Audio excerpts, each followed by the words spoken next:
friends, எல்லாருக்கும் வணக்கம் and welcome back to our channel. Stay tuned with 3. இன்னைக்கு நம்ம சேனல்ல கையேந்தி பவன் ஸ்டைல்ல சூப்பரான கார தோசை எப்படி செய்யறதுன்னு பார்க்கலாம். வீடியோக்குள்ள போறதுக்கு முன்னாடி நீங்க இன்னும் நம்ம சேனல் சப்ஸ்கிரைப் பண்ணலனா ப்ளீஸ் சப்ஸ்கிரைப் பண்ணுங்க. வாங்க வீடியோக்குள்ள போலாம். இதுக்கு ஃபர்ஸ்ட் ஒரு கடாய் சூடானதும் 2 ல இருந்து 3 டேபிள் ஸ்பூன் அளவுக்கு எண்ணெய் சேர்த்துட்டு எண்ணெய் சூடானதும் 1/4 டேபிள் ஸ்பூன் கடுகு 1/4 டேபிள் ஸ்பூன் சீரகம் இது ரெண்டும் நல்லா வெடிச்சு வந்ததுக்கு அப்புறமா ஒரு 1/4 கப் அளவுக்கு சின்ன வெங்காயம் சேர்த்திருக்கேன். நீங்க பெரிய வெங்காயம் வேணாலும் ஆட் பண்ணிக்கலாம். இது கூடவே கொஞ்சமா கருவேப்பிலை இது கூட 2 தக்காளியை அரைச்சி பேஸ்ட் பண்ணி சேர்த்துக்கலாம்.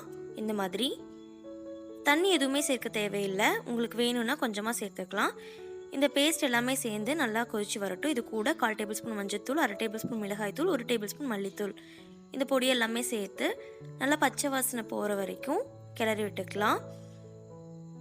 உப்பு தேவையான அளவுக்கு சேர்த்துட்டு நல்லா கிளறிட்டு இது ஒரு 5 நிமிஷம் ஸ்லோ ஃப்ளேமில் வச்சு முடிச்சிடலாம். நம்ம போட்ட எண்ணெய் எல்லாமே தனியாக பிரிஞ்சு வரணும். ஸோ இந்த அளவுக்கு வந்துச்சுன்னா ரெடி ஆயிடுச்சு. இப்போ ஒரு கடாய் வச்சுட்டேன். தோசை கடாயில் சூடானதுமே தோசை ஊற்றிக்கலாம். ரொம்ப பெருசாக ஊற்றலை, நான் இன்றைக்கி அளவாக தான் ஊற்றி காட்டுறேன். உங்களுக்கு எந்த அளவில் ஊற்றி பிடிக்குமோ அந்த அளவுக்கு நீங்கள் பண்ணிக்கலாம். ஸோ இது செய்யும்போது நம்ம அடுப்பு வந்து ஸ்லோவில் மீடியம் ஃப்ளேமில் தான் இருக்கணும். ரொம்ப ஹை ஃப்ளேமில் இருந்துச்சுன்னா தோசை கருகிடும், நல்லா இருக்காது சாப்பிட்றப்போ. நம்ம சட்னி எடுத்து வச்சுருந்தோம் இல்லையா, அது இந்த மாதிரி ஸ்ப்ரெட் பண்ணிக்கிட்டேன். இப்போது இதை வந்து நம்ம மூடி வச்சு குக் பண்ணிக்கலாம். ஆயில் கொஞ்சமாக ஆட் பண்ணிக்கலாம். நம்ம ஏன் இதை மூடி வச்சு குக் பண்ணணும்னா நம்ம திருப்பி போட மாட்டோம் இந்த தோசையை. ஸோ ஒரு பக்கம் மட்டும் வேகாத மாதிரி இருக்கக்கூடாது இல்லையா, அதுக்காக மூடி வச்சு குக் பண்ணிக்கலாம். இப்போ பாருங்கள் நல்லா விட்டுருச்சு சைடு எல்லாமே.